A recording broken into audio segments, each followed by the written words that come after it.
Halo Sobat One Pride, saya Rizata, host untuk debat petarung pada kali ini. Dari sudut biru, The Challenger, Yakub Chris dan Sukma Prawira Aditya. Dan dari sudut merah, The Champion, Gugun Gusman dan Ronald Mastrana Sian. This is the fighter, the big rematch.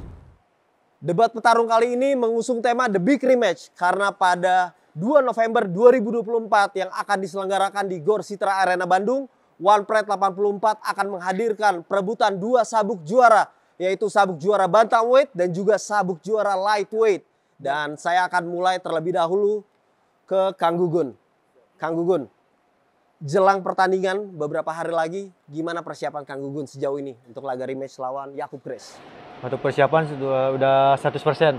Sudah 100% saya siap dan pasti saya akan pertahankan.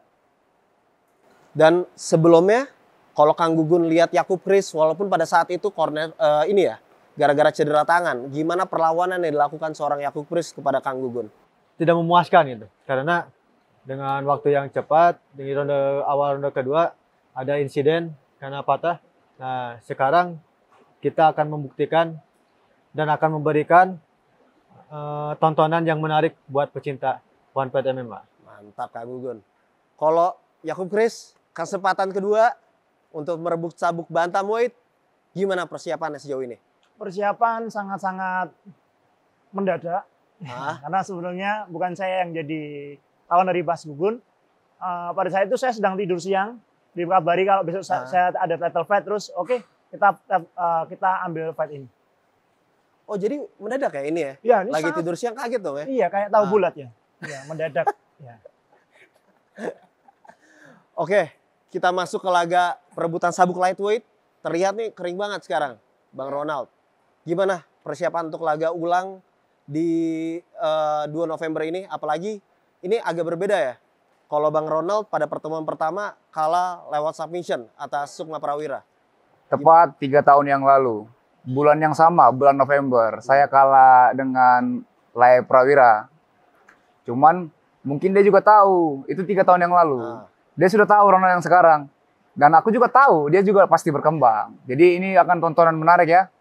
Saya pastikan ya kita pasti memberikan pertarungan yang menarik untuk pecinta One Pride. Mantap, itu yang kita tunggu-tunggu, Bang Ronald. Yes. Kalau Wir, gimana? Sama sih pendapatnya, itu udah 3 tahun yang lalu. Walaupun saya waktu itu menang, tapi saya tidak menganggap sebuah itu ya untuk rekor aja. Untuk pertandingan kali ini saya anggap baru pertama kali ketemu. Karena 3 tahun yang lalu kita semua berkembang. Ronald yang dulu juga bukan Ronald yang sekarang, dan saya yang dulu juga bukan saya yang sekarang. Kita sama-sama berkembang. Ya akan menjadi laga yang sangat menarik. Mantap. Jadi dua nih fighter yang improve ya. Saya juga ngeliat dari rekornya. Ya. Kebetulan kami sama seusia nih. Kami seusia nih. Seusia yang sama, pasti lagi prima-primanya, badan lagi oke fit-fitnya. Pokoknya menyala lah. Ini pasti pertarungan yang menyala. Mantap. Udah ditunggu-tunggu banget ini pertarungan ini. Let's go. Mungkin habis ini kita sedikit look back, melihat ke belakang. Apa yang terjadi di pertandingan kemarin. Dari Bang Ronald dulu. Ronde 1, Bang Ronald ada counter straight, Prawira sempat jatuh. Betul. Gimana Bang Ronald menilai pertandingan pertama Aku kalau lihat itu video lagi, aku sekarang lucu liatnya. Karena aku pukul dia 2 kali. Aku pukul strike pertama, dia agak oleng. Aku pukul yang kedua, dianya jatuh. Tapi aku di situ memang belum mengenal yang namanya ground fighting ataupun grappling. Saya belum mengenal itu terlalu dalam. Jadi saya pada saat saya di bawah itu saya panik. Saya panik, bukan takut karena pukulan, tapi takut karena situasi. Saya tidak pernah main di bawah begitu. Pada saat permainan di bawah, aku blank, bingung gitu. Jadi dia arensi saya dari belakang gitu. Oke, mungkin ini juga bisa kita tambahin ya, rekor Bang Ronald waktu merebut sabuk lightweight via submission kan? Iya, via submission ya. Lawan WLF via submission. Betul. Mungkin bisa dikasih tahu ke Wira kemampuan submission dari Ronald Mastrana saat ini. Ya, saya rasa juga saya agak cinta ya sama sekarang permainan bawah. Saya mulai mencintai permainan bawah ini. Makanya saya bisa beberapa fight terakhir ini saya bisa ambil submission. Dan mungkin siapa tahu nanti pada saat main dengan dia ada momen saya bisa submission, mungkin saya bisa submission dia juga nanti. Tapi kalau boleh tahu apa itu yang dipersiapkan? Mau balas pakai submission atau apa aja? Aku nggak bisa pastiin, yang pastinya saya ngambil momen. Momen pada saat bisa saya finish dengan submission ya kenapa enggak gitu. Kalau saya pastiin saya submission dia, saya nggak bisa bilang begitu. Yang pastinya saya ngambil momen, di mana saya bisa ngambil momen finish, saya akan pasti finish begitu. Mantap Bang Ronald. Wir, gimana tanggapannya? Melihat fight pertama, terus statement Ronald pada saat ini? Ya fight pertama saya juga masih belajar juga ya waktu itu ya, belum matang dari striking maupun grappling ya, masih belajar lah. Tapi kalau untuk sekarang saya semuanya udah siap, di striking udah siap, terus di ground apalagi. Untuk Ronald memang dia mempunyai ya kuncian-kuncian yang cukup diwaspadai. Cuma saya yakin saya bisa escape semua dari wrestlingnya dia, grapplingnya dia, dan strikingnya dia. Sparring partner saya juga udah bagus-bagus, purple, black belt juga saya sparring. Jadi tidak ada yang perlu dikhawatirin, semua aman. Kalau lihat dari laga pertama kan ada straight tuh. Kepikiran nggak strikingnya Ronald atau udah mencoba gimana? Memang saya tahu dia punya apa namanya pukulan eksplosif. Ya, tapi itu semua udah saya pelajari, bisa saya hindari. Siap, mantap. Sekarang ke Kang Gugun. Pada saat itu laga pertama luar biasa head kick ya, kena kepala Yakub Chris. Tapi gimana Kang Gugun ngeliat laga pertama itu? Kalau laga pertama sih saya belum bisa menilai yang pasti, yang jelas belum bisa teruji juga waktu pertandingannya kemarin. Namun saya menilai dengan performa Yakob, dia juga di atas bawahnya dia main. Oke, untuk pertandingan kali ini kita last round bisa saya ajak ke 5 round atau lebih cepat itu lebih baik buat saya. Tapi Kang Gugun waktu itu kalau banyak netizen yang saya lihat kolom komentar gitu ya, itu telak-telak pukul terus mungkin ke side cage, mau coba takedown attempt ditahan sama Yakub Chris pada saat itu. Jadi gimana Kang Gugun nih mempersiapkan untuk game plan besok sama Yakub Chris? Oh, semua itu udah saya persiapkan sih untuk game plan di arena. Kemungkinan saya tidak bisa langsung secara melontarkan, tetapi game plan saya itu selalu dalam situasi dalam harus pertandingan. Jadi saya itu tidak bisa meraba-raba dulu, tapi kalau udah di dalam cage, nah itu baru strategi saya baru keluar. Berbicara pakai tangan dan kaki, kemampuan ya Bang Gugun ya. Siap. Mas Yakub, boleh tanggapi dari Bang Gugun gimana dari fight pertamanya? Fight pertamanya pada saat itu menurut saya sangat menarik ya. Cuman pada saat itu tadi saya sempat mengalami trauma berat karena pada saat itu kita lagi lagi asik-asiknya. Sempat kita ngobrol gitu. Jadi memang pada saat itu sampai saya lihat di kolom komentar, kamu ketika fight terlalu banyak bercanda sehingga terjadi hal seperti itu. Tidak ada satupun faktor yang ingin hal itu terjadi. Saya rasa semua ini faktor kita, ini jalan hidup kita. Cuman saya pengen bahwa setelah kita fight kita bisa pulang dengan selamat, dengan keadaan utuh. Itu hal yang prioritas pertama bagi saya. Bagi kami semua, seperti itu sih. Tapi pada saat itu kan banyak ditekan. Nah, untuk fight besok, gimana? Kalau boleh tahu, spill dikit lah game plan-nya gimana? Biar Bang Gugun juga dengar nih, depan-depanan. Sedikit aja. Pastinya, menurut saya tadi ini short notice. Jadi pada sebulan itu ada waktu yang sangat-sangat singkat untuk mempersiapkan ini semua. Cuman kembali lagi, saya adalah seorang fighter yang tidak memilih-milih lawan. Kesempatan besar untuk ketemu seorang Bang Gugun, seorang champion, untuk finish the game. Nah, kayak Bang Gugun tadi bilang bahwa kita belum sama-sama teruji untuk selesaikan ini. Oke, mari kita selesaikan. Dengan waktu sebulan, saya rasa game plan pun sama. Saya akan ngerasa semua akan terjadi setelah dipukul, ditendang, ataupun dibanting. Itu game plan kita akan mulai baru berjalan. Seperti itu sih. Lanjut dikit, mungkin kita berbicara soal training partners. Dari Yakub Chris, latihan terus sama Angga di On Fire. Gimana so far latihan bareng Angga, sekali berangga untuk mempersiapkan melawan Kang Gugun Gusman nih? Untungnya saya memiliki seorang coach yang mengajarkan saya untuk tidak melihat siapapun itu lawannya, baik itu mudah, walaupun itu baru, dia selalu mempersiapkan untuk saya di posisi terbaik. Karena walaupun ini short notice, cuman saya dari setahun yang lalu sudah terus persiapan. Ya, mari kita selesaikan di game plan kali ini. Tapi ngomong-ngomong waktu head kick tuh rasanya gimana sih itu? Sama waktu digempur. Waktu digembur. Keras banget tuh saya lihat. Iya, saya waktu itu sempat ngobrol sih sama Mario. Sempat ngobrol. Kuat banget Bang Gugun. Wah, waktu itu iya. Makanya saya sempat bercanda, Bang Gugun bench press-nya berapa kok dadanya bagus sekali, saya bilang gitu. Terus. Ya, waktu kena head kick ya sudah. Memang kalau tidak terpukul dan terbanting itu bukan olahraga MMA menurut saya sih. Tapi apa yang diwaspadai? So ini kan bakal bisa jadi berulang kan? So udah terjadi. Apa yang Yakub Chris waspadai untuk serangan-serangan eksplosif tersebut gitu? Yang diwaspadai mempersiapkan diri saya aja sih. Jadi saya membaca permainan Mas Gugun nanti seperti apa, tinggal saya follow aja seperti apa yang nanti pengen ditampilkan di atas octagon. Siap, mantap. Sekarang saya mau tahu training partners dari Kang Gugun. Di BFC banyak banget fighter-fighter top. Gimana training partners tersebut bisa menyiapkan Kang Gugun untuk fight di 2 November besok di Gorsita Arena melawan Yakub Chris?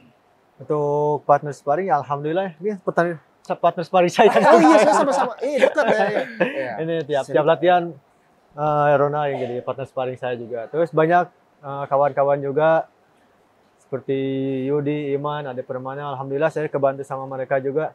Dan arahan-arahan dari pelatih juga. Dan gameplaynya juga saya tidak ada banyak perubahan sih untuk gameplay saya pertandingan. Tidak ada banyak perubahan, cuman kata saya juga saya mindsetnya pas di arena. Di arena baru mindset saya berjalan. Cerita dikit dong sama Ronald nih sparring gimana? Saya kelasnya kan lumayan jauh ya, bantamweight ke lightweight. Bagaimana? Saya habis-habisan. Saya jadi partner sparring, dihajar terus sama dia. Ya intinya kita saling membantu lah, saling membantu kita. Saling menjaga. Ini dengar-dengar Ronald Mastrana persiapan kali ini untuk fight ini latihan training partner saya banyak fighter-fighter dari PVL, dari Brave juga. Bisa cerita gimana ketika sesi sparring melawan fighter-fighter internasional tersebut? Yang saya rasa berbeda ya, kita sparring sama mereka itu adrenalin. Mungkin dia juga udah pernah merasakan. Pasti, karena dia sudah lama di Bali MMA ya. Karena kebetulan saya juga training ke Bali ya. Ya itu aja sih yang buat saya berbeda. Kita punya adrenalin, bisa fight sama mereka. Sudah juara-juara dunia.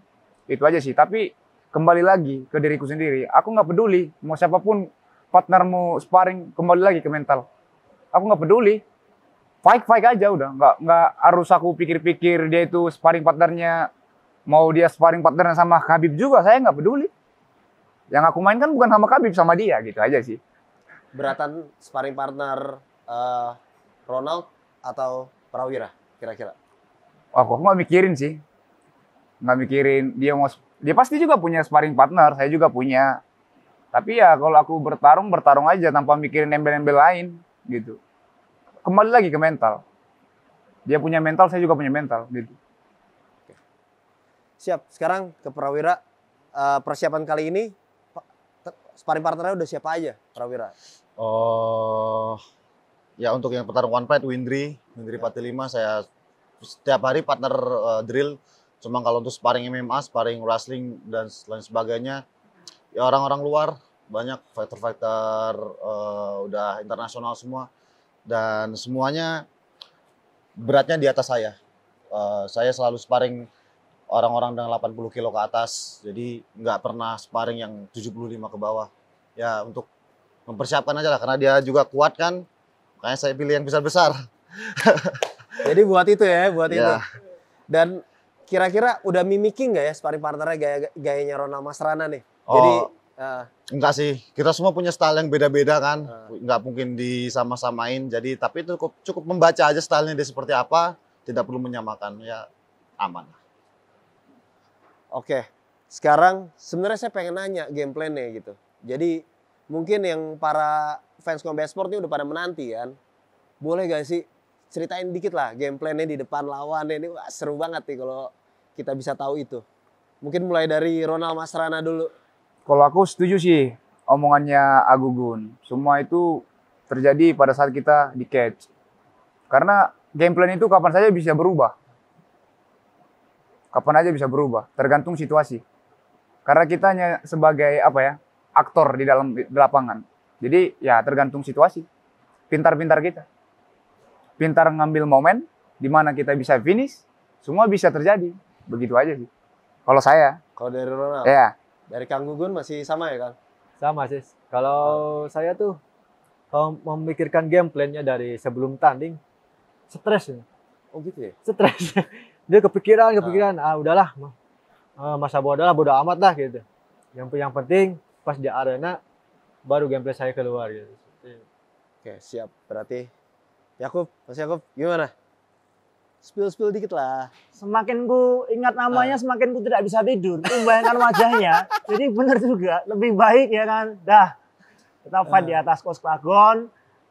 Apapun nanti, karena gini, sekali mereka, sekali kita, apalagi udah title fight, pastinya game plan itu pasti sudah bagus. Jadi tidak lagi main yang kayak namanya kita main berantem tuh kayak orang berenang tuh pasti sudah tidak mungkin terjadi. Jadi saya rasa kita akan menyajikan sebuah tontonan yang sekualitas mungkin.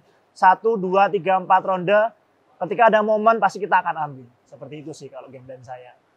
Tapi emang sempat nggak bisa tidur juga, kepikiran gitu. Waktu nge-scroll Instagram gitu. Ada Gugun. Enggak sih. Untungnya sih enggak. Karena saya ngerasa Gugun tuh udah kayak kakak saya sendiri ya kan. Udah kayak musuh. Makanya saya waktu kejadian pasca operasi, Gugun juga nyempetin waktu untuk datang ke Solo. Makanya saya datang, saya ngambil tawaran fight itu sebuah bentuk respect saya sama Mas Gugun. Dan juga satu misi saya, selesaikan pertandingan ini, selesaikan permainan yang kemarin belum selesai. Seperti itu. Mantap. Siap. Wir, bisa di-spill? Buat saya sih ngalir aja ya. Sama ya? Sama, karena game plan itu mungkin 95% itu nggak terjadi di fight. Ya. Karena game plan itu selalu bisa berubah kapan aja, setiap detiknya itu bisa berubah.